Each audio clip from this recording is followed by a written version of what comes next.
All right. Good morning, everybody. Welcome to the November 21st, 2025 working group meeting. We'll start off this morning with new membership. Looking at our list, I don't think I see John or Gavin, unless I've missed you. If I have, please let me know. Or if you haven't had the chance yet to introduce yourself, please let me know, and you can take that chance now.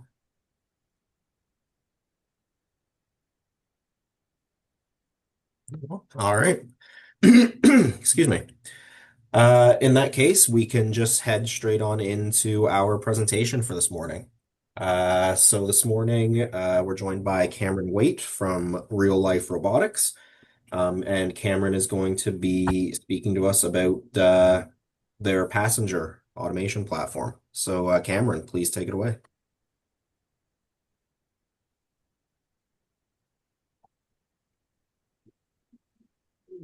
Oh, you're muted, Cameron. Of course I am. Tell me when you can see my screen. Yep, you're all set. Perfect. All right. Well, hi everybody, and thanks for having me today. Um, I probably know a good number of you. I see Joe there, but I don't know everybody. Hey, Joe. Um, so what I want to do today, I'll give an overview of what we're building, and I'm really curious to get some feedback on if and how this might fit into the ag world. But I'll talk about what we're doing in some of the other markets, where we've been, a little bit about our journey and my own journey, and then we'll go from there. Okay, so um, probably start with a bit of a who we are. Um, there's a bit of myself here, just for context. So I've been in the robotics world, guys, for better part of 20 years now. I've worked for a few different organizations.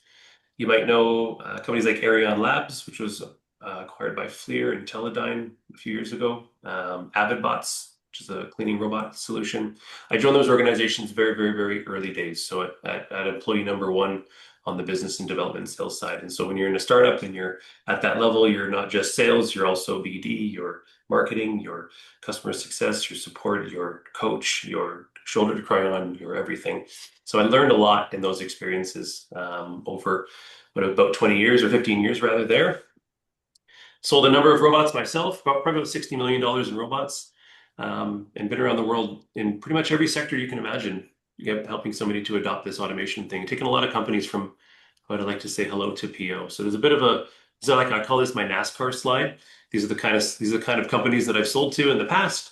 And then down at the bottom there, you can see some of the organizations that the team now that we've built have been a part of. And so, we've got a pretty big global robotics storyline here within our organization. We've taken a pretty hardware agnostic approach as of late, just because we have so much experience, and it really feeds into the product that I'll talk about today. We're part of Velocity, Communitech, Space. We just recently joined Creative Destruction Labs. That was really exciting. I like to brag a little bit about that one because Creative Destruction Labs gets like 2,000 applications every year. They asked us to apply. We declined, too busy. And then they came back to us and said, look, we're going to skip you to the front of the line. You don't have to do diligence. Just jump in the program and be in it. And that was a really cool thing for us. It was a huge validator for us on the stuff that we're building and the ecosystem that we have. And so I'm pretty proud about that one. So what are we talking about today? Well, we're going to talk about automation. So here's some stats. 80% of companies and businesses are considering or adopting automation AI to help improve their operations. We know this. That's why we have this group. That's why we're all in this industry. AI and robotics is a growing trend. The problem is most of the projects don't make it out of pilot. A lot of people in this group have probably seen that. So what happens? Why are we getting stuck? Well, you've got a lot of these systems that produce data. They're solving tasks. You buy them for a particular reason, but they all live in a silo. All of us live in some level of silo. I was part of this problem, right? I sold a cleaning robot that was a cool thing, and it did a cool thing, and it did a valuable thing, but it did it for a very niche value prop within a large customer's larger storyline, right? So at the end of the day, the more data you give a customer, they're just not set up for this. They're not set up to do the things that we're all providing them. They're not set up to manage it correctly. Customers buy them, automation systems or robotics, because they're valuable, right? They're valuable to the organization. They provide some slice of value. But because interoperability is limited or doesn't exist in some cases, customers might be stuck in unlocking the real potential that those technologies are providing. And that limits us. So on the other side, when I was in the OEM world and I'm building a robot and I'm trying to sell this robot, that first robot was always a really hard robot to sell, but you do sell it. It's even harder to sell the next one, two, five, 10. And so our ability to scale is limited because I'm always competing with somebody else's somebody else's ROI, or I'm always competing to try to convince the right guy within the organization to continue to expand and adopt this technology. And as a sliver of value, it was difficult for me to show how I was such a big deal and you should give me your time versus everybody else. And so I saw this firsthand while we were building organizations, and my team has seen it. We've all been a part of this. And as we started to grow this organization, which started as a hardware company, we started doing delivery robots, building delivery robots, and we divested and moved away from that and now moved into a software solution. But in that journey, we started to build a software solution to help solve our own problem, which is showcase to the customer our ROI value, why you should be continuing to buy the next robot that I'm here trying to sell you. That's what we built. And we aggregated that all into a single platform, always focused on ROI. We call it Passenger. So Passenger is a hardware agnostic unification tool, high level, unifying robots, IoT, your automation systems, your infrastructure, any other data we can provide into a single intelligent platform.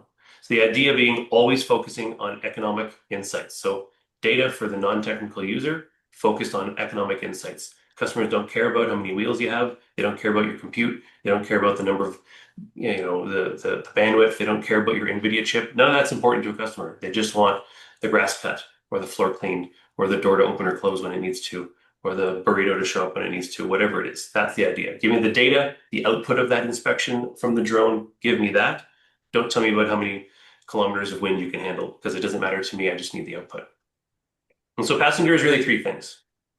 It's a visibility tool, which is pretty straightforward, but it's a unified visibility tool. So all of the different devices that are producing data in one interface. It means that the CFO of that farm or that city or that enterprise doesn't have to hop on with his coffee in the morning and look at 10 different dashboards. He just looks at one. We then partnered up with Google, which was a really exciting experience for us. And we co-developed on an LLM and an insight layer. So that was a heavy lift. There's a lot of work there. And what we've now got is we take all that data from those multiple devices that are producing data, we feed them into Gemini. We get the latest version of Gemini and we run that through AI. And we do a couple of things. First off, we use Gemini and AI to help us to code. I can do with two people what I could have done with 30 in the past. That's good. But we also then chug through that data and determine relationships between these disconnected systems and figure out how there's some economic value and potentially an insight around an action. And then if there is that action, we can orchestrate that action. So that action might be send out to a human to go do something, or that action might be turn on a robot to go do something, and then feed that data behind back and forth. So it's really a flywheel. As data, we get data from our connected ecosystem hardware devices. It feeds the ROI insight layer. It strengthens our ability to make good insights to do orchestration or tasking. When that tasking happens, we validate that ROI, and that feeds back into the automation data program. So here's some examples. This is a customer with some health or some soil and environmental sensors scattered around a large facility. We're actually tracking golf carts, so GPS on golf carts. We're tracking irrigation systems, putting geofences around things. We have this need to ensure a guest experience on a golf course is happy and you're having a good golf game, while at the same time keeping the golf course up to speed and healthy and happy. So by tracking golf carts and where they are in an environment and how the soil is producing and working and being happy on a particular course, and putting geofences around that, I can say, hey, when there's not somebody in or on a hole, turn on the irrigation system. And when somebody enters that geofence, shut off the irrigation system. You ensure both. But we put real dollars associated with that. We can show water usage is being optimized. A version of the same story, because I really like this customer. We track point of sale terminal information. We track location of all of their mobile assets, staffing workflows, scheduling, and then environmental data. We merge all that together. We're actually able to have our system say, hey, right now there's a dollar revenue opportunity in a very specific part of your golf course. You can make money right now if you send a human or send somebody to satisfy a client who's likely standing right there looking for a gate rate. We're saying, hey, after 5 p.m. or after 4 p.m. on this particular hole, there's a surge that generally happens. And that's all real time. So we're using all this data in real time to fluctuate and move around and make sure that we're optimizing where those people are going. And from a deployment perspective, so from the orchestration side, then we can either send a human to go and satisfy that, or as the customer moves into a robot experience, let's send a delivery drone, or let's send a robot on the ground that's a cooler with wheels to go and do that work, that sort of thing. So our journey, it's an interesting one. Like I said, I've been in this market for the better part of 20 years. And I think the majority of my job has been in re-educating customers on what robots are not, right? Robots are not from the Will Smith movie taking over the world. They're not quite there yet. And that's been a big part of what I've spent my time on doing is re-education and then building out and educating customers on what the market is. I've learned, and I think everybody here who's been in it knows integration is complex and difficult. Change management is one of the hardest things to engage with a customer. I remember going back to the AvidBots days and trying to, selling a robot to clean the floor to somebody in a warehouse. Warehouse guy who's been cleaning the floor for 20 years is like, what the hell is that? And that's a problem, right? He's worried about those things. So change management, human engagement, those have been major challenges, and I think they still exist in the world today. There's ways to solve them, but certainly challenges we've seen. I've certainly seen that hype is bigger than adoption. Like I said, there's a lot of interest in robotics, a lot of cool conversations you have, a lot of first calls that turn into, yeah, I want to buy 100 of these. And then you get the one and it doesn't really go past that, right? I've seen that as well. Funding is difficult. Anybody who builds a robot company or anywhere of a hardware company in Canada knows the challenges of that one. But what I've learned overall is that you need to focus on economic value. The the customer journey and the ROI and what makes or saves them money is what's important for this for the industry to continue to grow. What are we doing now? Well, we have multiple activations. We're growing our funnels in a really healthy spot. We have some really interesting partnerships with OEMs as well. So part of the storyline is, we can feed data from a standard API into our system, but what we really want to do is also have a dual communication back to that organization. So it's one thing to get data from your robot. It's another thing to be able to talk to your robot and share data with it. That Passenger Plus, we're calling it a Passenger Plus storyline. And the idea being organizations and products that are coded into my ecosystem. Not only do I then get the data to be able to see where those things are and give that customer that single pane of glass, but the data from all of the other devices that we're tracking can be fed back to those OEM partners. And so it enriches what you're offering and what you're building as well, and makes your system maybe a little bit smarter, faster, stronger, and we all work together. A big idea of collaboration over competition. We're certainly growing and looking into other markets. The Middle East is a big one, US, and then at some point we'll get to Asia. What has been hard? Well, fragmentation, everybody knows this, lack of interoperability. We don't really have that in this industry. We're trying to build out that on the humanoid world. But the robotics world has kind of been every guy for himself for the last, 10, 15 years. So that's been difficult. Adoption speed beyond pilots, it's just the biggest challenge that I've seen. Like I said, that first robot is hard enough. Getting the next 10 or 100 robots has always been really, really, really difficult for organizations. And there's so many challenges that we face as hardware businesses to meet those demands. One of them being resources, whether that be funding, whether that be people, whether that be parts and supply chain. These are all challenges that I've certainly seen, and I would imagine some of the folks here on the call have seen the same. What I wanted to talk about, what we're looking for. This is a high level of what we're doing here as a business. I'm very keen to talk to other markets and other industries. I think this product has a huge application in the agriculture world. It has a huge application perhaps in the healthcare world, all these other spaces. But focusing down and trying to put some limitations on it, collaboration over competition is something I've always been a big part of. I've said this before to a couple of folks in some keynotes that I've given. If all of us, robot companies, Canada got together and made one big company, we'd be the smallest company in Nebraska that you never heard of. right? It's there's just it's not big enough. So collaboration just makes a lot of sense here. There's so much more that we can be providing and building as Canadian IP, Canadian initiatives, and bringing this into the global market. So I'm a big believer of collaboration. I'd like to see some more open APIs and interoperability standards as we grow. I sit on some standards boards that push for that, but it's a slow roll, as everybody knows. I think on the OEM side, we've all tried to create our own dashboards or interactions, but if I go back to some of the other places, I use the cleaning robot as an example. We had this dashboard that was fine. It gave you some info on what our thing was, but none of my customers used it. Never, zero once. We sold hundreds of robots. Nobody ever paid attention to that dashboard because it wasn't in big enough impact to the overall business. So interoperability, I think, is an opportunity to help us all scale and not really a threat. I'd like to see some collaborations. We happen to sit and be a part of a lot of different, government entities. I'm sure everybody's here as well, these grant opportunities, but we're really good at building relationships with all these folks, and they always keep calling me and go, "Hey, you got a new project? Can we find you on something?" Ag is an interesting one that I haven't played a lot of time in, but I'm certainly open to some collaborations if anybody wants to do that. Um, as I mentioned, Passenger Plus is sort of as we grow, this is our next step. This is where we're building into. It's a library of supported automation tools. Um, we have an example with a customer right now who uses Passenger as their platform, and somebody else wants to sell them a robot.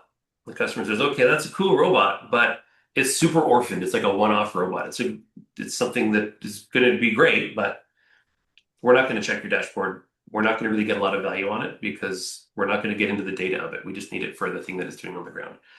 So if we're going to buy your thing, could it talk to Passenger? Because then we can see it and we can engage with it. So then we get in touch with this robot and they go, "Yeah, this is fantastic. We'll give you access to this technology, code into your library, share data back so that we have a more enriched offering." The customer then skipped the RFP process. You talk to Passenger, boom, easy to buy that product now. So we fast track an organization to get a sale. And now what we get is between that organization, myself, and their partners, we just tripled our funnel size. And now we're all engaged together to go and collaboratively create a cohesive storyline that's a stronger story together than separately to all of the individual customers that we all engage with. So it's this really cool partnership that's come out of it. And at the end of the day, the customer, what do? They get holistic ROI. They get a single point of interface to show how all of their automation things are giving them value and make them go, "You know what? It is time for another robot to do that. Or I am going to buy some more sensors or whatever it is."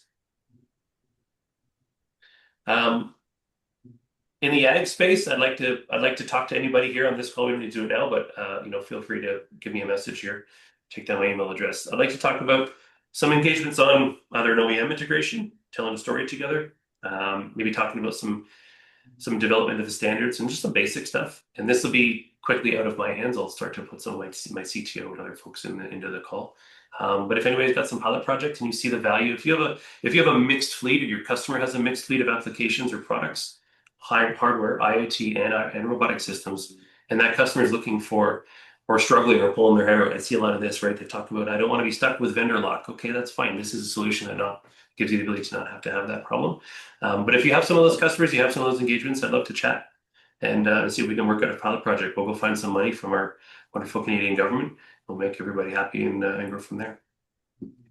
That's it, guys. Excellent. Thanks very much, Cameron. Appreciate that. Um, I'll open the floor to anyone who might have some questions or comments for Cameron. Conrad, please go ahead.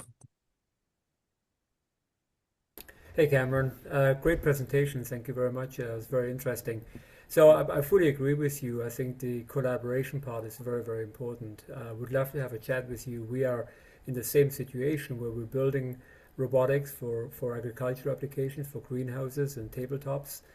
But we actually do not think we have the bandwidth or the knowledge to actually do that kind of stuff that you do, basically. And even if we had, I agree with you because there would be just too many individual systems out there that just any company would not be able to handle those. So having more of a platform, somebody who can actually combine all these different data from different systems makes so much more sense. So would love to have a talk. Maybe we'll send you my email address and we can have a chat. Absolutely. Conrad, I'm reaching out to you right now on LinkedIn Live. Perfect. Looking Simple forward to send a it. note. There we go. Thank you for that. Keeping on top of it. David, please go ahead. Um, yeah, sounds great. Perfect world. Everything integrates. How are you doing it? Because I mean, people have been talking about this probably for 20 years since, software and machines have been doing this. Are you trying to get everybody to conform to your standard? Are you just have the ability to program so fast that you can just, hook up hardware using, custom-made software for each connection? I mean, how are you solving this basically language communication problem with so many different types of hardware? Of course, if everybody Yeah, standardized hardware, it would be easy, but, getting people to do yeah. that has been hard. It's a great question. So a couple answers to that. Yeah, we're certainly using AI to accelerate development. It just was a big pain in the ass 5 years ago. It's not as much anymore. Um, a lot of if we use like IoT systems, for example, a lot of them have some pretty open APIs or some level of data share or data output. We have an ingestion layer that we've built that accesses that. So we take all that data from lots of different sources. You're right, it's a ton of different data from different sources and different formats. We have an ingestion and normalization layer in our tech stack that turns all that into a language that then we understand and can use and categorize and store and put into our data lake and go from there. Um, so it's using whatever tools that exist within those OEMs to get the data from their system and into ours. Where we go and where we grow, though, and what we've been having success with is when that OEM sees the value of what we're bringing and the fact that there's a scale and an opportunity to sell more with us involved in the picture and collaborating together. We get a bit more APIs, we get a bit more data, we get a bit more information, and we can share some of that information back. That's on the IoT side. It's a version of the same thing on the robot side, but the cool part is most robots speak ROS 1 or 2. So there's only so many, it's a language that we speak as well. We've orchestrated our own robots. And so we build and code in a way that we can share those commands and orchestrations out to your product because you speak ROS, and I can take data from yours because you speak ROS to me. So sort of how that works, not quite as easy as that, but that's the easiest answer for this chat.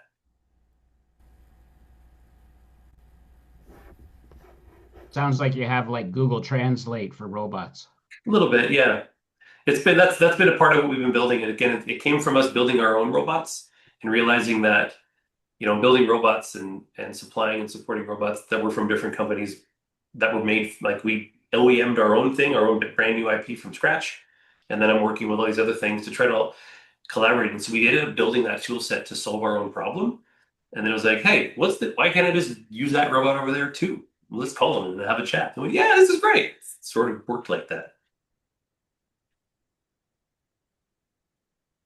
Excellent. Thanks, David. Thanks, Cameron. Uh, any other questions? My mic, excuse me, is my mic on? Yes, it is. Yep. Go ahead, Okay. Dan. Well, Cameron, we do a lot of integration. We find most OEMs like to play their cards pretty close to their chest. So it's really like, pulling teeth to get proprietary data out of them because they all have their own, they all have their own ideas about them dominating the space. Mm-hmm. Do you not run into that a lot? 100%. Yeah, that's part of the challenge that we all have.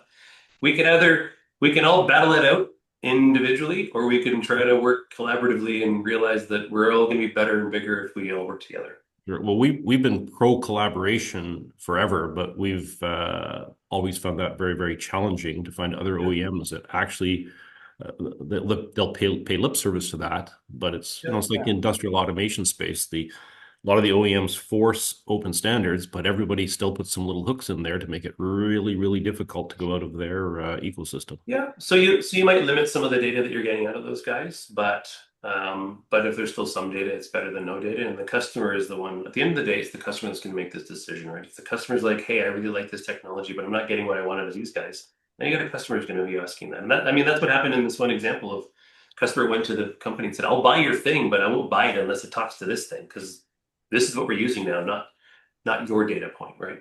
But yeah, even the big guys, I did a keynote speak through the Siemens Partner Conference. So I presented to 1,000 of their conference, their partners, and presented this storyline. And at the end of it, the software folks at Siemens came up and said, "Okay, we see this value. Like we see it, but it was to your point. We're not going to give you everything, but we could give you some of this. And if that meant it gives us the ability to reach new customers or show our storyline and our data and our hardware products into a new potential market, we're actually up for that.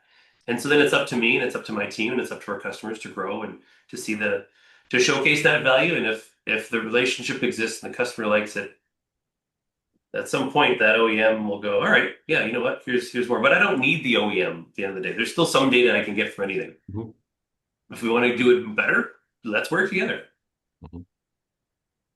And there's also lots of OEMs out there. If we're talking about use the example of a grass cutting robot, it's like 200 companies that do grass cutting. One of them is more than happy to give me information and to work together to help to build a cool story that's a comprehensive ROI-based storyline for the client. That one is now coded into passengers. So when I go to my next client, you have 200 different companies that cut grass. This one works with passenger. Do you need a grass cutting robot? We recommend this one. Hmm. Okay. Excellent. Hi, Lisa. Hello, hello. I'm so glad to have you presenting here today, Cameron. You know, I see the value in what you do in terms of bringing all of these disparate forms of data together to actually make real value for the client. So I think you're actually solving a problem with your solution, which is great. So a way to pivot to find the gap. We love SendGen, guys. I'm going to plug them for a minute. If you have not submitted a SendGen application, you should 100% submit a SendGen application. That this wasn't prefabricated. Thanks, Cameron. I don't know. He called you out. It almost seems like it. Oh. Ketan, please go ahead. Hey guys, great presentation. Thank you very much. Quick question: given every OEM out there, every standard out there, how do you guys market yourselves to say, bring it on? We either already have it or we'll integrate to it. Like, what do you publish so that the average consumer who's about to buy something knows that your platform will take it without an issue? It's sort of still in progress. It's not like there's an average consumer yet, right? This is an early stage thing. This thing that we're solving is a problem that will continue to rear its head and become a major problem in the next 5 and 10 years, right? As companies continue to adopt more robotic systems and automation systems, this will become more acute. So our journey right now is with those early stage marquee kind of like beachhead clients who I deal with people that have maybe innovation in their title, on their badge kind of thing. They know that this is coming. They're already seeing some of it. They're larger organizations, enterprises. That's where this goes. Large enterprises that have some vision of an automation journey, some vision of a 5-year plan, and are recognizing that they have to get into these technologies. They've gone and done some pilot projects. They've tried a bunch of different robots. They're starting to think about scale. They're starting to think about scaling up or going from that 1 to 5, and they're going, shit. Good evening. My name is Tabitha Laverty. I'm our chief. Sorry about that. Just a reminder, everybody, please keep your mics muted if you're not speaking. Sorry, go ahead, Cameron.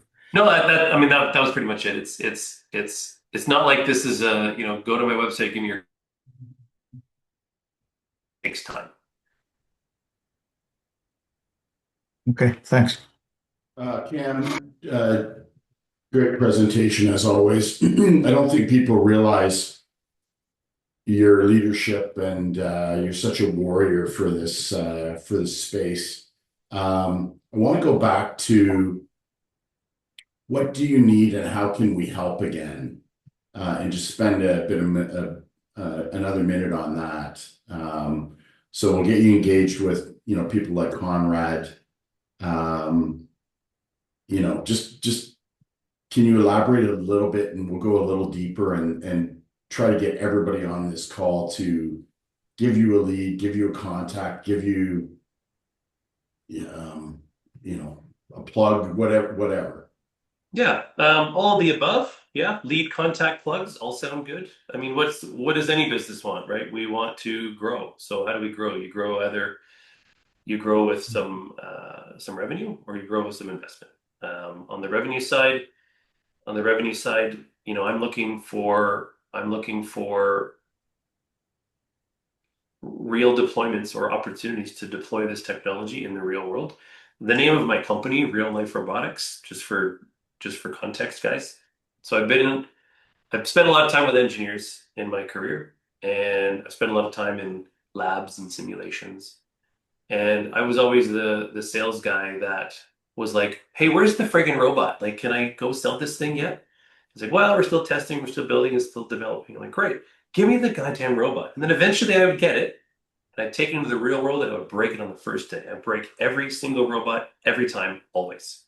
What I learned from that, and they were like, "How did you do that? Like, we tested the hell out of it. We simulated." Like, well, it's because you can't simulate the real world, really. You got to get into the real world. So what I want to do is put this technology into real world clients and work with those who are okay to have an oops and an unknown and oh, I didn't know that was coming. Let's work with those clients to build this out. If we build something that is, and if we do it intelligently, strategically, we're building something that is going to solve for that customer's real acute challenge and be mindful of what their future journey and strategy and expansion looks like. But also build out something that we can scale and grow with other clients. Because if one ag focused customer has the challenge, I imagine that a bunch more have the exact same challenge, right? So we build it in an intelligent and strategic and smart way. So what am I looking for? I'm looking for other partners and OEMs who see this value and want to build something with us, or I'm looking for maybe some of those same OEMs that want to tell a stronger story together and build a really cool differentiated narrative for their clients, so we can go and sell against competitors. So who's cutting a check to you? Is it the OEMs? No, it's the client at the end of the day. So the client would be, let's just say I want to buy 10 robots for my warehouse. Yep. I would come to you, hire you to set passenger up with my organization and then go buy the robots, or how does that work? Yeah, we might. So we have a couple of robot companies that will sell those as well. So there's a reseller agreement if you want to think of it. So everybody makes Okay. some money. But at the end of the day, I'm to your point at the beginning. I appreciate that comment. I'd like to think of myself as a warrior for this space. Like, I'm super pro robot. I'm super pro Canada. I'm super pro founder journey. I'm super pro trying to grow what this country is building. And so any way that I can support it as well, I'm happy to be a cheerleader for anybody who sees the same storyline. Good luck. I know you'll be successful, just not with scars and sweat and blood and tears. Yeah, it's part of the founder journey, right? If a founder has, doesn't have calluses on his hands, he did it wrong. Yeah. Yeah, to that point, I haven't seen anyone as big of a believer in Canadian founders as Cameron, and not afraid to voice some of the challenges as a founder, such that we can solve those problems. So, yeah, good leadership, Cameron. I piss a lot of people off sometimes, but that's okay. I've got a loud voice. Let me be a loud voice with you for what it's worth. You can't make an omelet without cracking a few eggs, right? Nailed it. Katan, go ahead. So thanks again. Just maybe a clarification in positioning where you stand. If I was a client, just like Joe mentioned, and said, I have a certain problem that I know requires automation, and I left it at that. Do you start at the beginning from an assessment to a solution to here's the hardware, here's the software, which would be your platform, and here's the integration, and here's the solution? Do you do end to end, or do you expect somebody else to do that and then hopefully bring you in at the platform level to say, here's how we're going to connect all the robots, but whether it will solve your problem, whether will it increase your efficiency, whether you'll produce twice as much as you want? All that stuff is somebody else's problem. How do you see yourself fitting in that front to back solution? I think it's a change over time. So as it stands today, it's the first part. It's you kind of have to do it all. And I've done it all, so I can help with that all piece, right? Okay. And that's what we've Okay. done with clients, right? I got to get in front end, do a scoping Yeah. call. So there's some think of it like an engagement might have some pro serve upfront. Then there's some dev if necessary. We might get the Yeah. government or maybe Sengen will pay for it, whatever, that kind of fun stuff. And then we get Yeah. to a state where you have just this run rate ARR in a software tool set. As the company grows and we get more and more clients that are doing similar storylines, that pro serve, that onboarding, that first front end stuff becomes a little bit easier. And when it becomes as a marketplace, it's like, okay, Yeah. you're gonna need a whatever X robot. Well, here's the five of those robots that live in our ecosystem. They're already coded. They already work. Here's your here's your engagement with each of those companies, right? It gets to more of a SaaS only model, but nobody in this space is at that level right now. Everybody has to pull up Yeah. your sleeves and get deep into the client because at the end of the day, even today, and for doing this as long as I have, clients still don't know what they don't know. They don't know what they want. This is not their expertise. It's not their core competency. They don't have a guy who's their robot guy. Like it's super rare, super rare. If somebody has anybody on the team that's their robot guy, it's not a thing. They have a CFO. Yeah. It's like, I don't know. You tell me. So you got to start with that. So you got to be able to talk to a CFO and engage with that guy and build a storyline that fits his narrative in the way that he thinks. That certainly answers your question. Yes, got to do all of that stuff. Okay. But I think just to close up, I think it puts you guys in a fairly good space if you can do all the way from front all the way to the back and support it because, like you said, it's so fragmented. No single person, or as a customer, I wouldn't even know where to begin. All I know is I have a problem to solve, and I don't know who to go talk to. That's what I hear every day. Yes. I don't know. Yeah. You tell me. That's Yeah. pretty common. Thank you. Perfect. Thanks, Katan. So we've got Frank and then we've got David, and then I'm gonna have to cut it off there. And then if there's some time in the round table, if anyone else has a question, we can get back to it. But for now, we'll go to Frank and then David. So Frank, please. Yes. Hi, Cameron. Great presentation. I was looking at your website and looking at what you're doing. Have you grown through mergers, or have you thought about mergers with other companies to grow and really create a Have we force grown in through mergers? Canada? No. Have I? Yeah. Have we grown through? No. This has been bootstrapped and all organic from the guts. So that's just to Dave's point. We're just pulling up our socks here. I guess I'm open to anything. I'm always open to having a conversation with anybody if it strategically makes sense and we're all going to grow. That's what we want. What do we all want to do here on this call? We all just want to make some money. So let's grow and make some money and Yeah, and have a real impact on this business or on this industry and push Canadian tech. Like I bleed red and white absolutely. here. Absolutely. I agree 100%. I'd love to have a conversation offline if you're interested. Yeah. We're in a slightly different space where we do robotics for education, but we develop our own products, controllers, I mean, absolutely everything. And we sell into that space for education all over the world, which is an opportunity. What I've always thought a merger with a robotics company that through our network all over the world could actually look at expanding into the commercial market uh, through our network. But it just seems like, I mean, yeah, the robotics industry is so fragmented and everybody's sort of doing their own thing. And I love the whole area of agriculture. I think there's a lot of opportunity there.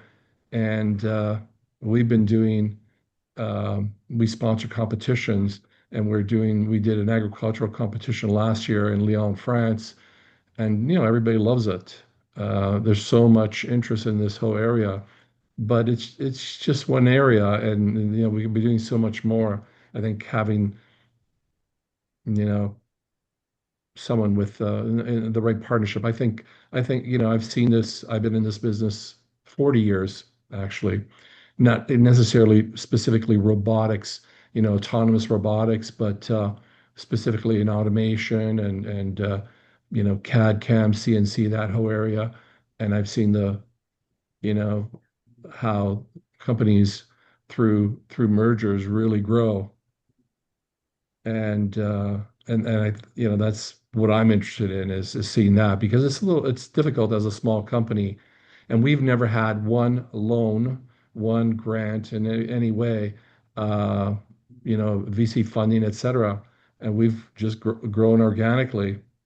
So I think maybe we can profit from the idea of getting some VC funding to grow, which I've not Happy to done. chat, guys, and that goes to anybody here. I just dropped my email address in this chat, Cameron@realliferobotics.com.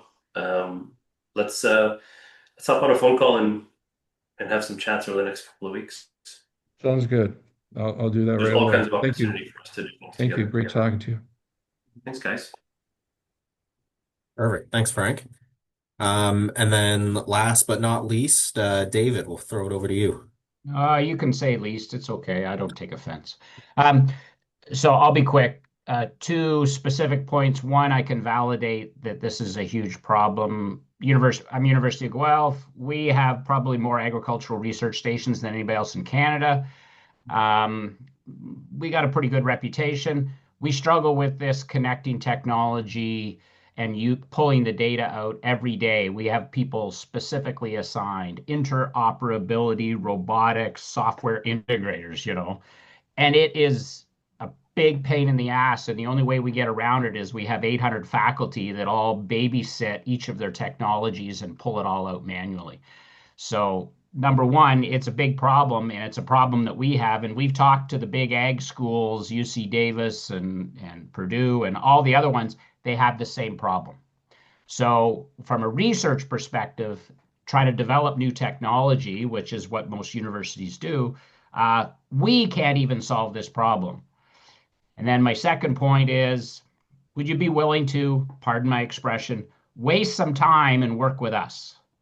Because I know we're not your customer directly, but we're kind of the beginning of the pipeline, and there might be a collaboration opportunity here because we strongly believe in Canada first. We can do it. Let's collaborate. So anyway, I 100%. got your email. I'll email you. Yeah, let's have a chat. And you know what? There are wonderful programs like Shred and My Tax and things that pay for human beings to do human being things. So yes, those are all with the right strategy and building it out. These are easy things we can do. Excellent. Well, Cameron, I'd like to say thank you very much for joining us this morning. Thank you for your presentation and all your great answers to the great questions from all of our members. We really appreciate you taking the time. Thank you, guys. No problem. And I'm happy to do another one if we want to get into the guts. And let's do this in 3 months from now. Some of these conversations will turn into something cool. Let's do another one, and we'll show you how that's going. Dave and I will talk. Dave will present what he's doing with Passenger. How about that? Absolutely. We can talk in a few months and work out who's speaking on what. That sounds great. Cool. Thanks, guys. Thanks, Dave. I LinkedIn. Perfect. Thank you. All right. So, with that, we'll head on into the rest of our agenda for the day. So for the project updates, I will pass things over to Ashley. So Ashley, please go ahead. Yep. Thanks, Dan. A couple project updates that we have is that we still have a bit of funding available for research proposals until the end of March. So if you have any ideas or thoughts on that, connect with me. You can email the working group email and we can chat about that. And then the second part to that is also that we are accepting research proposals for the next growing season as well. So if you are looking to get some funding through the working group for research, send in your proposals by the end of the year, and then we'll begin looking at that in January. And we've had a few people reach out to be on the subcommittees to review those proposals as well. So if you haven't reached out and you are interested, please let us know by connecting by email, and then we can take a look at that. And then the last update I have is the more exciting update. So in the agenda, you would have seen we have a save the date for an event coming up. So make sure you bookmark March 26th in your calendars. We'll be doing an in-person event. So more details will be to come over the next couple of weeks. But we're very excited to have our first in-person larger event. In March. Back to you, Dan. Excellent. Thanks very much, Ashley. Um, we'll just go over some things that we've been up to. So this week on Tuesday, we in partnership with Haggerty, we went to the Chatham Kent Ag Career Day. It was at the Ridgetown campus. Pretty successful day. Lots of interested students, some adults too. We were able to promote our ag challenge competition a little bit as well, which is good. Um, Speaking on the ag challenge, just to let everybody know, so um, the deadline to register was going to be Monday, November the 24th, but in talking with the folks at OCTE, we've decided to extend that deadline by 1 week, just to give the schools a little bit more time to clean up their proposals. So the new deadline for that is December 1st. So if you know anybody who is an educator for high school students, or you know high school students who think they would want to participate, definitely spread the word on that. If anybody needs any more information, it's on our website, or you can email us directly. We'll be thrilled to help you out on that. Um, Perfect. We don't have any new funding announcements or opportunities for this week. In the other items and articles section, we were sent a survey, the Sustainable Food Systems for Canada survey. We were asked if we could share that with the group to get some feedback. It's from the Sustainable Food Systems for Canada initiative. So please check that out and uh, give them a hand by filling out their survey. That's open until December 19th, so we'll keep it up the link up there for the rest of the year. Um, so yeah, that'll be great. We've got some new articles this week, so definitely check those out. And with that, we'll head over into the round table for the week. I think I saw a Garson said they're hosting their annual fireside chat in Ottawa. Would you maybe want to speak a few words on that, Garson? Sure, thanks, Dan. Yeah, we have an annual event in Ottawa. Usually we always hold it the evening before Farm Credit Canada's Future of Food Summit. So I've added the link in the chat as well for everyone. With our own fireside, we have a well-known communicator, mostly in Western Canada, Kim McConnell, founder of AdFarm. For those that are familiar with Kim and what he's done in his past. He's our moderator, and he'll be interviewing uh, situation Cody Bloyd this year, and they'll be delving into the world of tariffs. So please join us. The event is free, but registration is limited. Excellent. Thanks, Carson. Yeah. And I'll make sure to add those events onto our agenda going forward. Lisa, go ahead. Yeah, thanks. Thanks very much, Dan, for sending out our request for external review panelists. We've had a great response already. Roughly 12 of you, since Dan sent that out just the other day, have said yes, we would love to support. So we are still looking for additional external review panelists to review the applications coming in for our program. Please do look at your emails. Dan had sent out an attachment, and if interested, please respond to the SendGen email address that's indicated in the attachment itself. But thank you again for that, and thank you everyone for your interest that you've already expressed. Much appreciated. Absolutely, no problem. And going forward, if anybody has anything they'd like shared out to the group, don't hesitate to let us know about it. That's what we're here for. We're here to support all of you and make sure that you get connected with the people you need to get connected to. So always happy to help. Perfect.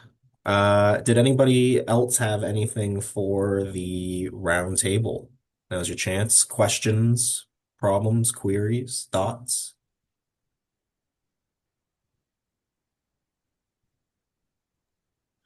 Would it be appropriate for me to sort of tell a few people what we're looking to accomplish here? Sure, absolutely. Okay, so we've been doing contract research and development for probably since the late 80s, early 90s. And we have most of everything you guys, I hear you guys talking about, we've been involved in for years. And Canada's always been a tough sell. We've always had much more success in Europe and the US. Since the tariffs, we're actually seeing more interest in Canadian companies. So we are seeing more East-West interest. So that's why we're trying to re-engage. But as a company, we're the guys that originally worked with Deere on auto steer. We do work for many of the large OEMs, more so in Canada now. We're part of a group of about 700 people worldwide, part of FETIS Group. We're partnering with them to introduce Cannell in Canada. We're really looking for people to partner with to take technology that we already have. We mostly come from military and fire truck and search and rescue type backgrounds. So we're already partnering with like Volvo for this type of stuff. Years ago, we did a lot of the automation for McDonald's restaurants. We developed the video drive-throughs for them, for instance, the French fry robots, auto bin that controls a lot of the cooking. So like I say, we have a lot of this technology, and we're just looking for people to partner with to deploy it. Excellent. Thanks, Dan. So, A couple of people asked in the chat, which company are you with? Oh, you muted yourself. 621 Technologies, but we're also part of FETIS Group and Cannell and Realize Manufacturing. Excellent. If you'd like, Dan, feel free to drop your email in the chat there, and then folks can connect with you if there's anything to connect on. Okay. Perfect. Thanks, Dan. We've just got a couple minutes left. If there was anything from anyone else, Matt McGinty, if you're still here, I guess I jumped the gun a little bit on introductions. Oh, I think he left. Okay then, never mind. Uh, yeah.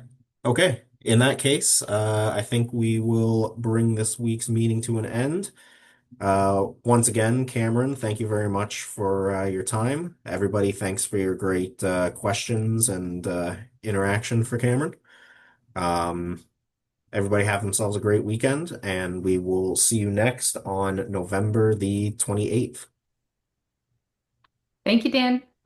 Thank you. Thank you. Thanks, everybody. Take care, everyone. Nice weekend, everyone. Hey, Dan, Me, Dan? before you leave, Dan Woods. Yeah. Thanks. I see there's a Canadian Ag Robotics Summit in London, March 26th, 26. Yes.